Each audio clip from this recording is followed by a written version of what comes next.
Bonjour tout le monde. Donc aujourd'hui, je vais vous parler, ma présentation, je l'ai intitulée Pouvoir en pratique. Essentiellement, je vais parler de ressources dans un corpus de jeux bien spécifique qui est des jeux de grande stratégie. Donc, j'ai pas fait une slide, je me suis rendu compte ce matin que j'ai de la vulnérabilité. J'ai pas fait de slide sur ma problématique, fait que je vais vous l'expliquer oralement.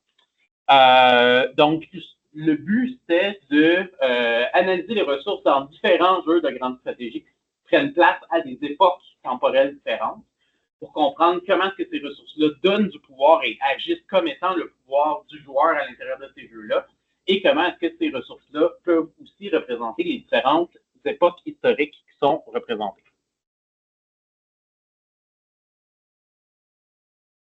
Donc, je vais définir et un peu expliquer mon corpus, c'est quoi le jeu de grande stratégie. Ensuite, on va passer par qu'est-ce qu'une ressource, ses différentes caractéristiques, et ensuite différentes catégories de ressources à l'intérieur de mon corpus que je vais vous expliquer, puis certaines conclusions qu'on peut tirer de tout ça.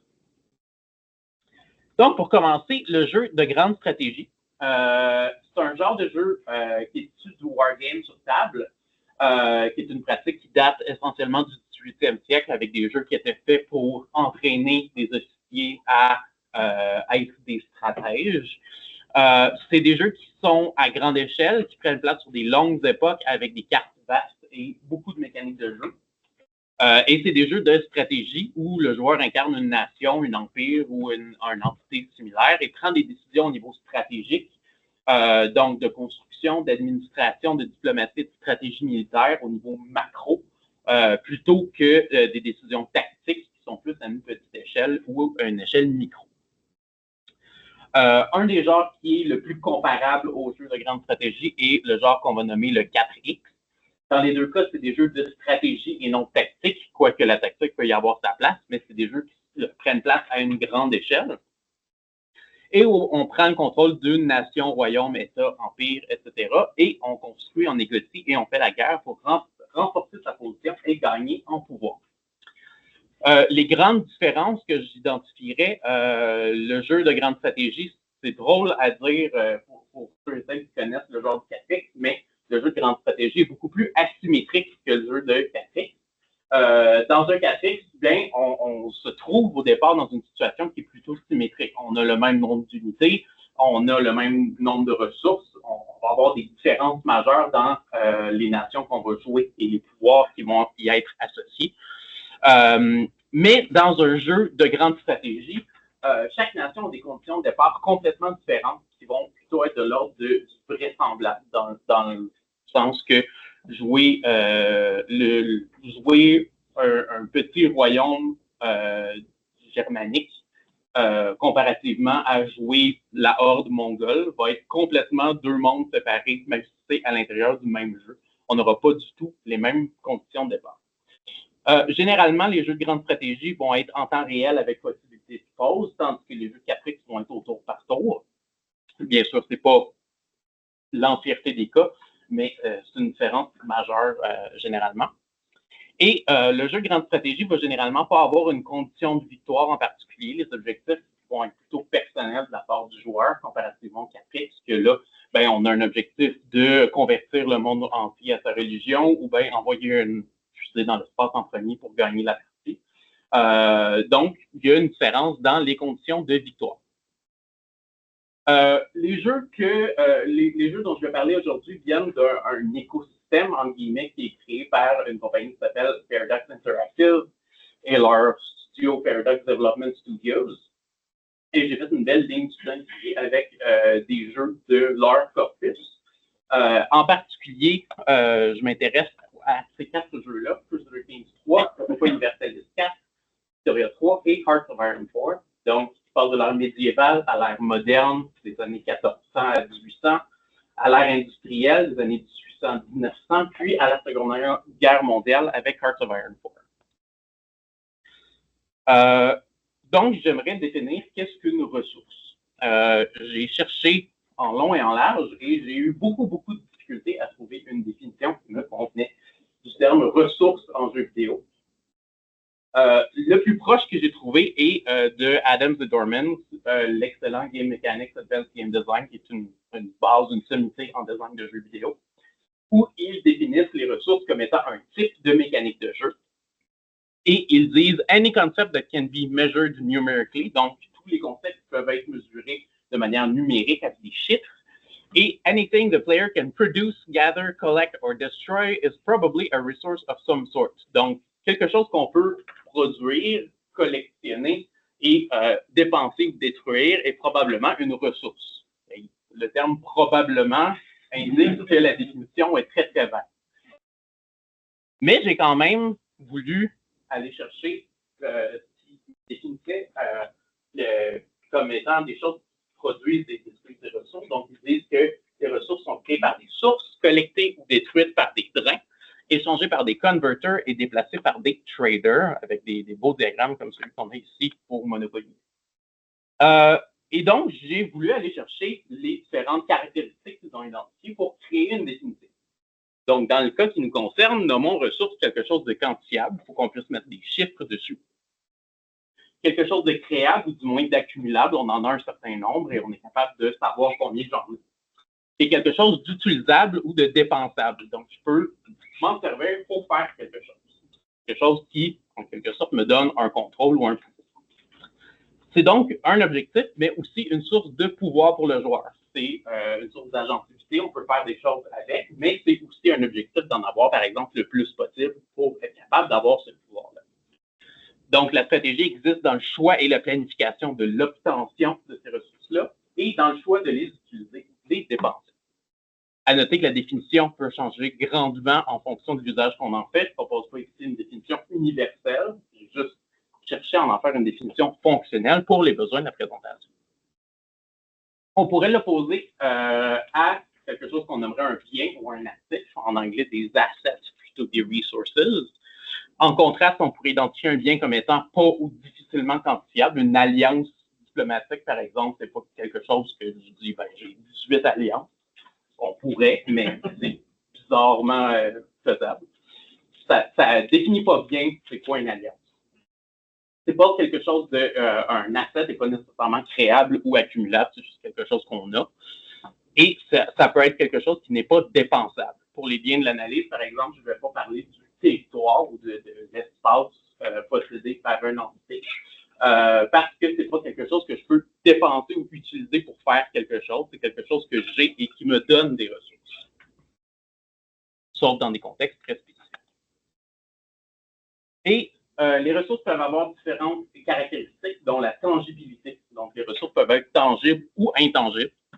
Une ressource tangible occupe un espace, elle est quelque part dans le monde du jeu, tandis qu'une ressource intangible existe, par exemple, dans mon HUD, j'ai 200 gold, ben mon gold n'est pas sur la carte quelque part, il est juste partout en même temps.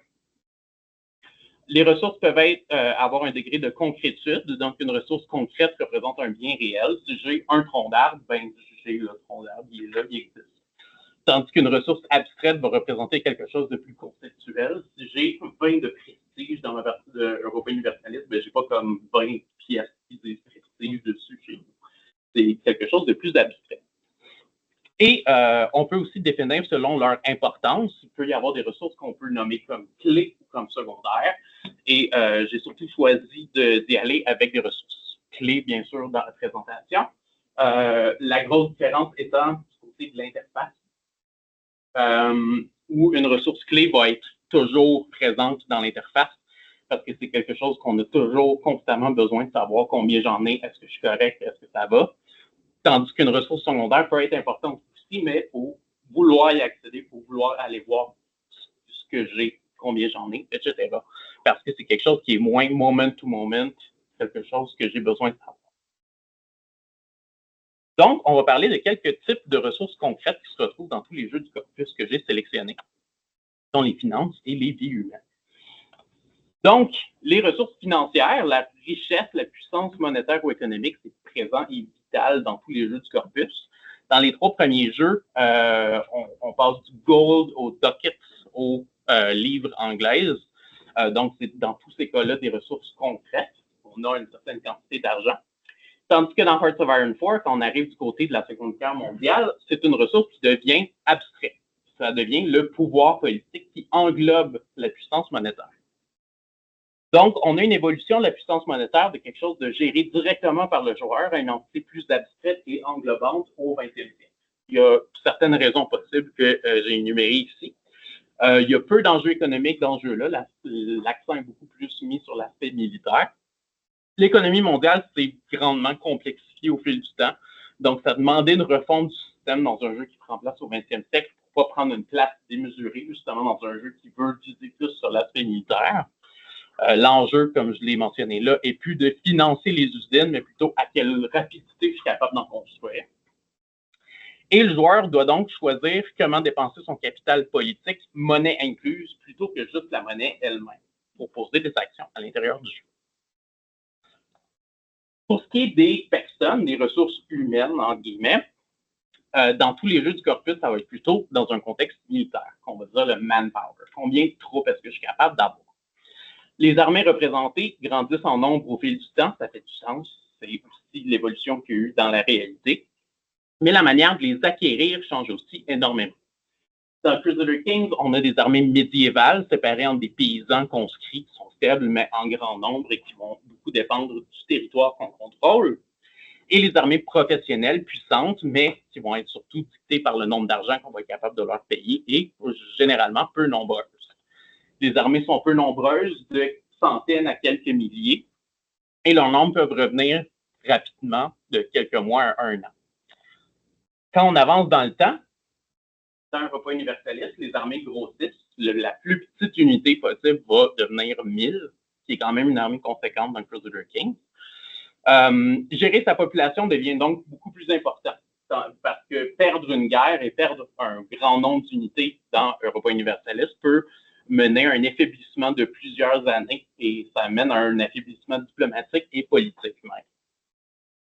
Dans Victoria 3, l'armée devient un emploi qui fait compétition aux autres activités économiques. On réserve, en guillemets, une partie de sa population à des activités militaires et donc l'enjeu est moins sur la quantité de personnes recrutées que la proportion de la population qui va être en dehors de l'économie, en guillemets, pour devenir réservée pour ça.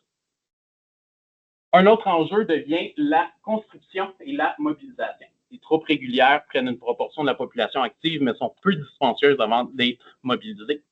Et les troupes conscrites sont une mesure de dernier recours qui paralyse l'économie dans Victoria 3. Dans Hearts of Iron 4, les armées deviennent vraiment gigantesques, de millions de personnes même. Et la construction, c'est plus une mesure de désespoir dans la plupart des cas, c'est juste la manière de faire. La durée de la période historique devient aussi si courte qu'on ne peut pas compter sur la repopulation. Le manpower, ça devient en quelque sorte une réserve dont on va puiser et qu'on peut épuiser parce que le jeu prend place sur 10-15 ans, ben, c'est pas assez pour qu'une nouvelle génération revienne. Donc, le seul contrôle qu'on a, c'est à quel point on va puiser à l'intérieur et à quel point on va affaiblir sa population pour être capable de continuer une guerre qui dure très longtemps. Donc, pour les ressources abstraites, on va parler de prestige, de contrôle sur du territoire et de temps. Le prestige, c'est une mesure abstraite de capital social et d'influence, représentée différemment dans les 4 jeux du corpus. Dans Crusader Kings, où on a des monarques qui ont un certain aura de prestige, bien, ça va être du prestige personnel. Il y a une certaine bonne volonté face au roi ou à la reine, une influence sociale, une capacité à motiver des troupes. Par exemple, quand on déclare une guerre dans Crusader Kings, souvent, il va falloir dépenser de son prestige pour motiver la nation et les personnes à l'intérieur pour aller en guerre.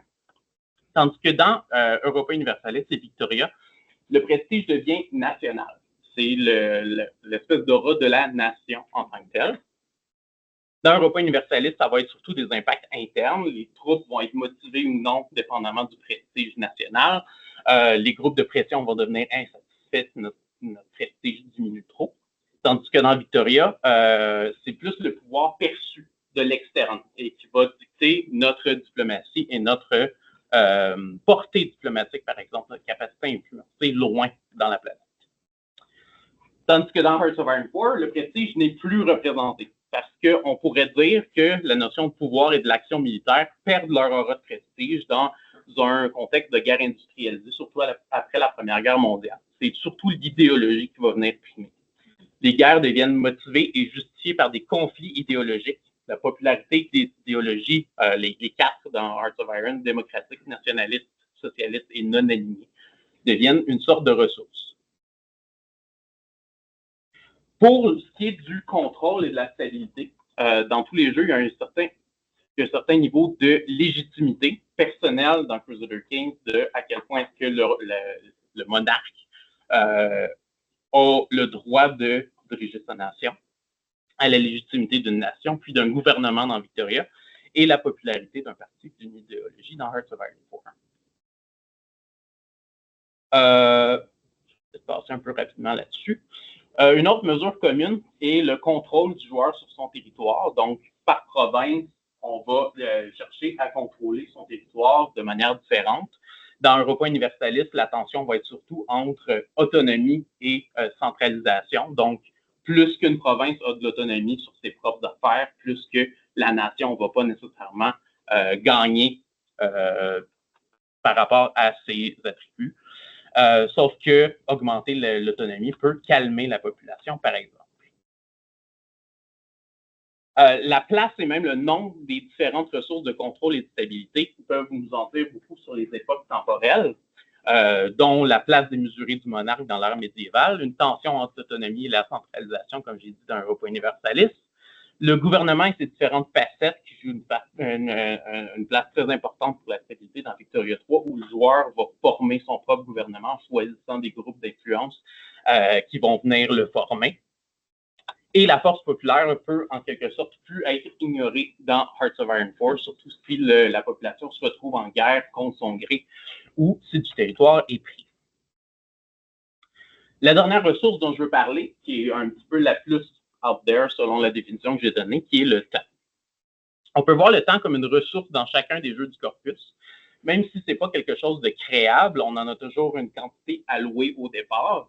On peut le gérer et le dépenser en quelque sorte, l'utiliser pour poser des actions. Toujours quelque chose d'intangible, d'abstrait, mais une ressource clé qui est toujours quelque part dans son HUD quand on joue à ces jeux.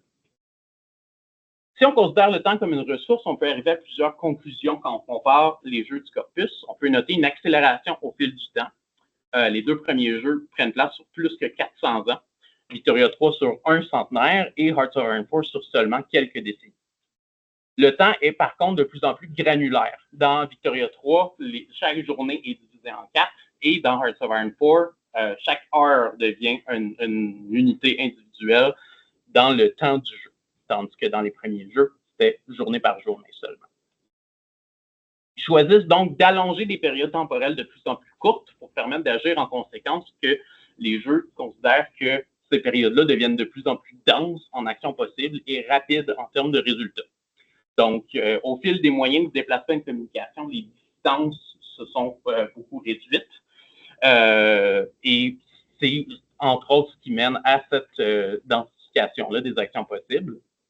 Et on peut arriver à deux conceptions du monde opposées. La vision cyclique pré-moderne et la vision moderne comme un avancement constant. On peut représenter le pouvoir de manière similaire en 867 et en 1400 dans le même jeu qui a les mêmes règles, mais la guerre dans Hearts of Iron 4 passe du fusil d'assaut au char de combat lourd à la bombe atomique en dedans de 15 ans. Donc, on ne peut plus considérer qu'on peut utiliser les mêmes mécaniques de jeu pour représenter une période de 4 ans. Donc, quelques conclusions pour vous. Définir les ressources en jeu vidéo est difficile. Il vaut mieux créer une définition utile dans un contexte donné. J'ai quand même identifié certaines caractéristiques qui me semblent fondamentales sur c'est quoi une ressource. L'avancement temporel rend les économies représentées plus complexes. Donc, on a choisi dans ces jeux-là de représenter ça comme étant quelque chose d'abstrait. La population recrutable devient de plus en plus grande, mais aussi de plus en plus difficile à gérer et complexe. Le prestige prend une forme tout autre dans toutes ces époques-là, du personnel au national, de l'interne à l'externe. Et les périodes temporelles représentées s'accélèrent et deviennent plus granulaires. Donc, le temps peut être considéré comme une ressource dépensable, même si on en a une quantité limitée. Et le pouvoir et ses représentations en mécanique de jeu se transforment de plus en plus rapidement. Voilà ce que j'avais pour vous. Merci beaucoup.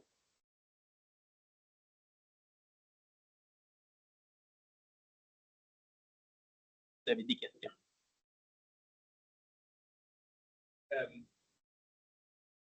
de faire le petit temps, je trouve ça intéressant, justement, que ça devient de plus en plus. Puis j'avais l'impression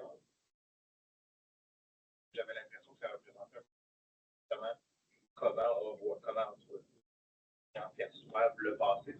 C'était loin, ça devient blurry, puis on parle du Moyen-Âge, comme si c'était quelque chose d'unifié, quand finalement c'est tellement complexe quand on regarde ça.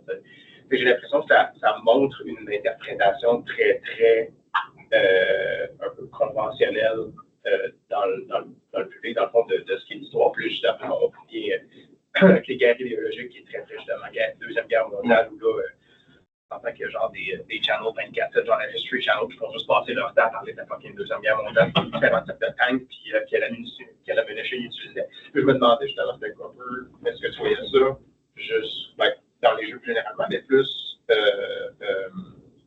encore ce que tu as là, mais est-ce que c'est quelque chose qui se voit dans d'autres aspects un peu de ces jeux-là? Mais je pense que ça fait du sens quand même de représenter le temps comme étant quelque chose de plus en plus granulaire, parce que la conception même d'avoir une heure que tout le monde suit, c'est quelque chose de relativement nouveau. C'est quelque chose qui est arrivé avec les trains, donc c'est quelque chose qui s'est développé dans l'époque de Victoria 3. Sauf que effectivement, plus qu'on recule loin dans le temps, plus que ça devient généralisé et vague. Mais je pense que c'est aussi une perception qui est changée dans la réalité de comment le temps fonctionne. Est-ce que tu as remarqué, au-delà des ressources, je prends la question à quels sont un peu les autres systèmes, peut-être qui sont exploités dans ces différents jeux-là? Est-ce qu'on a plus l'idée de comme, je sais pas, approvisionnement, puis de royauté, de lignes de sang, tout ça comme. C'est sûr que c'est 4 jeux qui sont très, très différents, qui ont des systèmes très différents.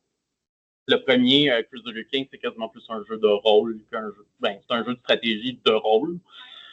Tandis que Hearts of Iron 4, ben, là, c'est plus comme un jeu de stratégie en temps réel. On pourrait presque dire, juste avec une notion de pause à l'intérieur, où là, on contrôle les unités, puis on est vraiment dans le micro très souvent, en fait. C'est sûr que la représentation qui est faite du pouvoir et des époques change aussi et est représentée aussi par des systèmes que des ressources. J'ai choisi de parler de ressources en particulier juste pour limiter le scope de la présentation, mais c'est sûr que ce serait quelque chose d'intéressant aussi. Moi, je voudrais retourner sur le caractère, le biais peut-être historique qu'il y a dans ces jeux. J'ai vu que dans l'une de tes premières slides, on avait quand même sur la jaquette des jeux une vision un peu plus occidentale finalement. On représentait plutôt les gens, les peuples occidentaux.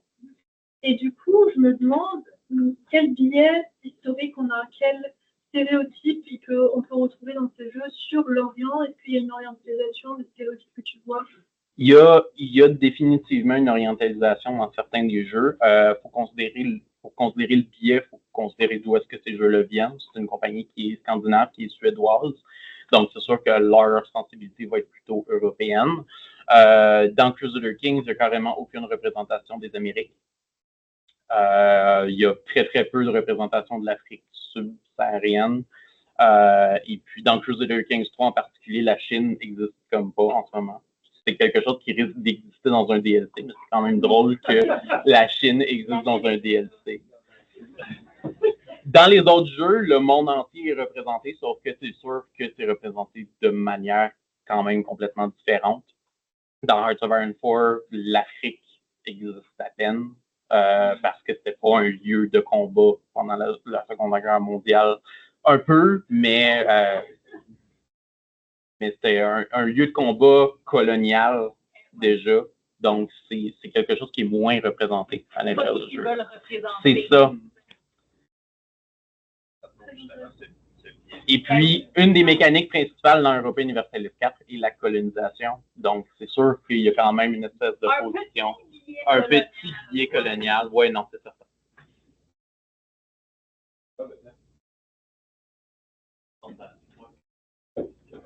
Des angles morts. Mais je me demandais en lien avec la présentation dans le fond, ces jeux-là, ils ont tellement de moi, je me sens très impuissant, par exemple, quand je joue à Crusader. Absolument. C'est des Power Fantasy. Mais dans le fond, on ne sait pas prendre tout qu'est-ce qu'on fait. Crusader Kings, j'aurais de la difficulté à le considérer comme étant un Power Fantasy parce qu'on est très vulnérable dans ce jeu-là.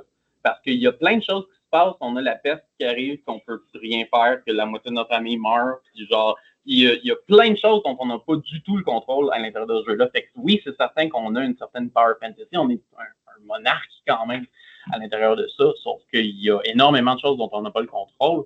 Et en tant que joueur, moi, par exemple, j'ai très peu joué à Crusader Kings 2 parce que, justement, je me sens en position de vulnérabilité face à ce jeu-là. Je comprends rien de ce qui se passe. Le système est trop opaque. Je trouve que Crusader Kings 3 fait une meilleure job de se représenter, sauf que c'est peut-être aussi moi qui est devenu meilleur à le comprendre. Sauf que c'est certain qu'il vient à y avoir tellement de leviers qu'on se perd en tant que joueur. Sauf que je pense que dans le cas particulier de Crusader Kings, il y a aussi beaucoup cette notion-là de on n'a pas le contrôle sur tout. Par exemple, la médecine existe à peine, donc si quelqu'un tombe malade, ben, il y a des fortes chances qu'il meure, puis c'est un peu random. Oui. La complexité du système-là, si on prend en parallèle avec le capitaliste, c'est les deux qui sont impuissants dans ça. J'ai beau agir, essayer d'agir sur des leviers. J'ai l'impression qu'il y a des conséquences, tout ça, c'est comme quasiment du hasard, du bonus ou du malus. Comment tu peux du sens justement dans la gestion des ressources pour ces jeux-là ou dans les mécaniques qu'on met en place? C'est une bonne question. Je pense que ça passe, puis en fait, je réfléchis beaucoup à la question de l'expérience utilisateur ces temps-ci. Je donne des cours à l'UQAT en expérience utilisateur. Je pense que ça passe beaucoup dans justement l'expérience utilisateur. D'avoir un jeu qui a tellement de leviers, vient que tu n'as comme plus le choix de perdre ton joueur jusqu'à un certain niveau. Là, après ça, si la perception est que c'est du hasard ou quelque chose comme ça, c'est peut-être le jeu qui se communique mal à son joueur de dire il y a du hasard, c'est certain, sauf que si tu tires sur un levier, c'est certain qu'il va y avoir une conséquence. C'est juste, est-ce que la conséquence est trop à long terme? Est-ce que la conséquence est mal exprimée? Est-ce que la conséquence n'était pas exprimée avant que tu tires sur le levier, par exemple? Ça peut être certaines considérations qui devraient être prises en compte pour mieux ou moins perdre le jour. Alors, je voulais dire que Marc-André là-bas, ma question est plus sur peut-être le caractère que tu n'as pas vraiment touché dans ta présentation. Le caractéristique peut-être plus expérientiel des ressources. J'en reviens à la définition des ressources un peu comme tu as mentionné à un moment donné que ça pouvait être un objectif. Oui. Là, ça me fait penser à la différence comme une hiérarchie de ressources. Certaines ressources qui sont peut-être un objectif à court terme, d'autres à plus long terme. Puis, venant de ce principe-là, il y a certaines ressources qu'on va avoir plus en tête que d'autres. Il y a certaines ressources qu'on va garder plus consciemment dans notre esprit quand on joue, d'autres plus subconscients. Je ne sais pas exactement c'est quoi la question, mais est-ce qu'il y a une différence? Est-ce que tu as remarqué une différence? On a remarqué une différence à toi quand les jeux sont sur un autre jeu, dans ta présentation ou autre, une différence entre les ressources comme conscientes et les ressources subconscientes, donc importantes ou moins importantes? J'aurais de la difficulté à définir ça comme tel parce que je pense que c'est quelque chose de très personnel. Moi, quand je joue à ces jeux-là, puis c'est quelque chose qui m'a perdu beaucoup quand je suis arrivé dans Hearts of Iron 4 la première fois, l'argent, c'est quelque chose que je vais garder consciemment tout le temps. Dans Europa Universalis, c'est l'affaire à laquelle j'arrête pas de penser. Ça n'existe pas dans Hearts of Iron 4. Tu as du pouvoir politique qui devient super abstrait et super bizarre. Fait que oui, c'est certain qu'il y a des ressources qui vont plus rester en tête que d'autres. Ça vient peut-être rejoindre mon idée de ressources clés versus ressources secondaires, parce que plus que tu vois ton icône, ton chiffre se modifier au fil du temps, plus que ça va te rester en tête. Sauf que ça peut aussi être des ressources secondaires qui vont te rester plus en tête aussi, mais je pense que c'est quelque chose de profondément personnel rendu là. Fait que je pourrais vous parler en long et en large de mon expérience personnelle avec ces jeux-là. C'est pas juste personnel, tu sais, je pense que ouais. Je m'excuse, je rebondis. mais il y a aussi toute la question de qu'est-ce qui a le plus de pouvoir dans ta stratégie de jeu à ce moment-là ou à ce moment-là de ton jeu. Moi, je peux juste parler de 6 parce que j'ai mis 200 heures dans le 6, comme à un certain point, il y a juste ça que je peux parler. Mais si je joue pas une game dans laquelle la religion est importante, ben, c'est une ressource à laquelle je vais même pas regarder. Je m'en allais nommer dans Crusader Kings la piété, qui est une ressource clé, qui est une ressource super importante dans Crusader Kings, parce que le roi, c'est comme une figure divine aussi. Moi, je m'en sers complètement. Dans Crusader Kings, c'est comme, ah oui, ok, j'ai 3000 de piété, qu'est-ce que je peux faire avec ça? Ben, pas grand-chose. Ok. Je peux demander de l'argent au pape, je peux dire allô. Mais il y a des moments où, par exemple, dans civilisation, si tu joues une game de culture, par exemple, tu as besoin d'acheter des naturalistes pour créer des parcs nationaux. Puis là, ben, si tu n'as pas fait attention à ta ressource de religion, c'est un peu pogné parce que tu ne peux pas les acheter. Ouais. Fait qu'il y a comme toute cette dimension-là que les ressources ont un pouvoir, même quand elles sont comme à l'extérieur de notre perception consciente. Il y a cette idée-là que comme elles ont un pouvoir sur la manière dont on va jouer au jeu. Ouais. Il y a toute cette idée-là. Puis j'ai énormément, le jeu, de loin, celui que j'ai le plus joué dans mon corpus, c'est Europa Universalis. Puis la ressource qui est la plus facile à oublier, c'est le manpower. Je voulais en parler pendant la présentation parce que c'est celle que j'oubliais constamment en jouant à ce jeu-là. Je suis riche, je suis super comme industrialisé ou peu importe, j'ai clairement la capacité de faire la guerre.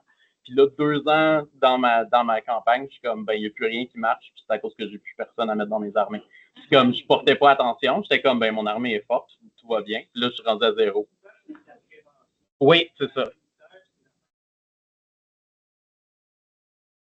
C'est ça. Au cas où, quelqu'un m'attend. Au cas où, le régiment est derrière.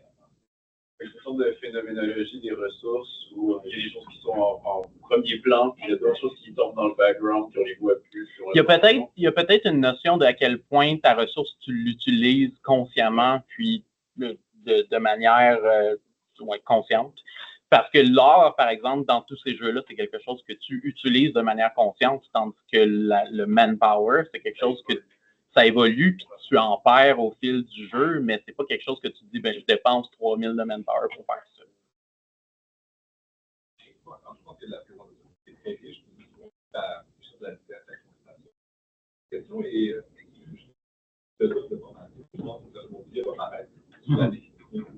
Je demandais juste d'expliquer un peu pourquoi tu as exclu les assets, des choses comme des alliances, parce que dans les jeux dont tu parles, il y a plein d'alliances, de relations, si on parle de tous ces jeux, qui peuvent être considérées comme des ressources. J'ai la capacité de m'allier avec celui-là, puis je vais abuser au maximum. J'ai l'impression que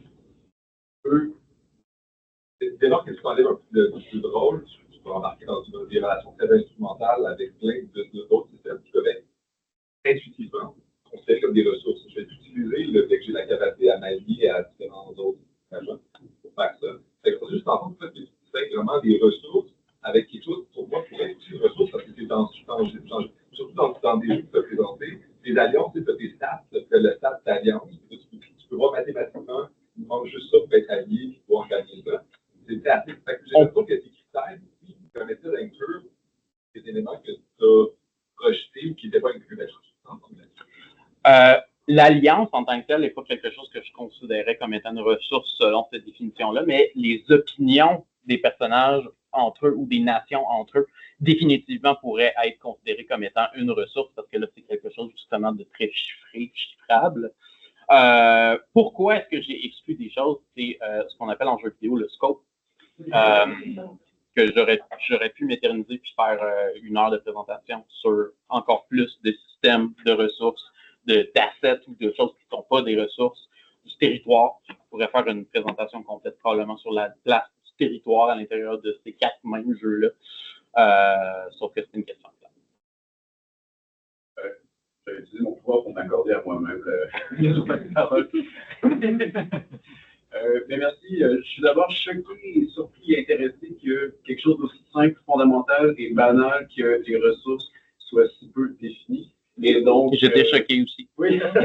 et donc, excellent travail d'aller dans ce sens-là. Puis même si on peut en discuter de la nature même de la définition, en tout cas, bref, bravo. Puis là, ici, je mets mon chapeau de designer de système. Puis je voulais souligner le fait, tu sais, à quel point c'est d'une incroyable violence sur la réalité que de réduire quelque chose comme la fortune, le bien matériel et tout ça à un chiffre qui serait comme un gold. Et oui. Puis, Un château, ça coûte 200 gold. C'est comme... Tu sais, le roi Il y a médiéval, d'autres considérations que ça. il y avait des choses qui étaient liquides, il y a sûrement un peu du monétaire, mais toutes ces ressources, c'est des ressources C'est du grain, c'est du grain, des de la choses comme pierre. ça, puis toutes ces choses-là sont réduites à un numéro pour plus le comprendre. Puis la piété, moi aussi, j'ai tendance à oublier ce chiffre-là quand j'ai accusé le king, mais qu'est-ce que c'est? Parce que la piété, c'est des comportements, des performances, de la légitimité, d'un positionnement, un rapport à des institutions, tout ça, mais j'en ai 50. mais je trouve de loin, je pense que la ressource dont j'ai parlé qui fait le plus preuve de cette violence-là, j'aime le terme, c'est dans Hearts of Iron 4, le pouvoir politique. C'est tout, là. C'est comme, on réduit des systèmes entiers de d'autres jeux à un chiffre dans l'intérieur de ce jeu-là. C'est complètement... Juste pour conclure mon intervention, c'est qu'en même temps, oui, c'est une violence, mais c'est ça l'exercice de la modélisation. Puis, il y a aussi une beauté et une élégance là-dedans. Parce que tu dis, OK, ça, c'est évidemment être... Le monde médiéval, c'est quelque chose qu'on peut pas, c'est intangible, c'est de la complexité en dehors de notre contrôle de toutes les façons. Mais on va réduire à une simplification et une abstraction sur 5-6 chiffres dont on va tenir compte et qui vont faire le jeu. C'est-à-dire le jeu au sens où l'espace dans lequel on va explorer les possibilités, qui est compréhensible, lisible, tout ça. Et donc, oui, c'est une violence historique et puis c'est une réduction, mais en même temps, c'est ce qui nous donne le moyen d'interagir avec. En tout cas, on m'étend trop, mais je veux juste souligner aussi cette tension entre la complexité, la simplification, on est des humains, on n'arrive pas vraiment à comprendre les choses, mais en même temps, on veut jouer avec, puis en tout cas. Mais les ressources, c'est vraiment la distillation de ce problème-là, parce qu'au final, on met un chiffre sur une affaire. En tout cas, bref. Je suis 100% d'accord que souvent, c'est puis une ressource qui est bien faite dans un jeu, c'est quelque chose d'une élégance vraiment magnifique. Il y a une beauté là-dedans. Hein. Que si tu t'étends sur 20 différentes ressources pour représenter quelque chose, justement, ça devient une élégance. Oui, parce que t'imagines si tu cliquais sur les goals, puis là, ça s'ouvrait comme, oui, en fait, ça, mais t'as 5 affaires, t'as 22 bœufs, puis t'as aussi, là, c'est comme, là, tu déplies, puis oui, mais, ok, non. Dans un repas universaliste, par exemple, le ducat, c'est l'espèce d'unité monétaire de base, mais si tu as une mine d'argent ou une mine d'or, ben, ça t'en donne directement. Okay. Mais ça ne va pas te donner quelque chose de différent parce que c'est de l'argent ou de l'or. C'est ça, c'est juste de l'argent. Oui. Pour revenir un peu sur la discussion qui avait lieu auparavant, les interventions de Francis et Marc, Mathieu. Par rapport à justement, puis ça reprend un peu ce que tu dis sur le passé, dans le sens que plus on veut faire un modèle complexe, fidèle, nuancé, ben, plus ça devient forcément difficile de naviguer dedans à la longue, ou en tout cas l'écran utilisateur a comme une plus grosse job. Mais en même temps, comme au fur et à mesure que tu te perds dans le système, genre j'aime ça faire du vélo. Je suis allé à Boston dans une conférence, je me suis perdu à vélo. Je connaissais mieux Boston de par le fait de m'être perdu 20 minutes dans le mauvais sens. C'est con, mais je ne faisais pas l'erreur 2 fois, puis j'ai pu me rendre compte que j'étais perdu parce que ça faisait 20 minutes que j'étais comme, je devrais être rendu. J'ai juste pas pris la rue dans le bon sens. Mais ça m'a pas vu. En tout cas, mais, donc, les gars, c'est gens. Je vais faire une école de violence. Ça a l'impression d'être un jeu super complexe. Il y a 150 champions, chacun a des compétences particulières. Quand tu connais les 150 fois 4 compétences de chacun, ben, ça te met à être très prédictible. C'est comme un jeu d'échecs, mais avec 150 pièces qui ont chacune 4 moves différents. Tu peux maîtriser ça si tu as joué 13 ans et que tu as fait tes devoirs à chacune. Et le jeu reste lisible à ce moment-là parce que c'est édulcoré. Et c'est très plaisant de passer par ce processus d'apprentissage-là. Mais en même temps, quelqu'un qui, pour certaines personnes. Mais en même temps, comme on parlait du public cible, I guess que mon intervention par rapport aux ressources, c'est quoi, genre par rapport à ton lien avec l'expérience utilisateur, quand ça m'avait vu, moi, je n'ai pas l'expérience utilisateur en tête, j'ai juste genre, on me présente un challenge de comme, voici le premier truc que j'ai eu de ma vie ici, c'est les guides des 150 Pokémon avec le niveau d'évolution comme 150, fait que ça me prédestine. Donc, mon expérience utilisateur, moi, je m'en calisse, mais je vois plus comme un challenge quand il n'y en a pas, de comme rentrer dans le jeu avec la confiance qu'au fur et à mesure que je me perds, peut-être que dans un an, je vais être meilleur. Puis c'est une compétence en soi aussi, que quand tu tu prends trop par la main avec l'expérience utilisateur, peut-être que la personne ne va pas le développer à force. Mais en même temps, ça fait qu'à court terme, ben, la personne est pognée dans le système. Il y avait deux points d'interrogation. Oui.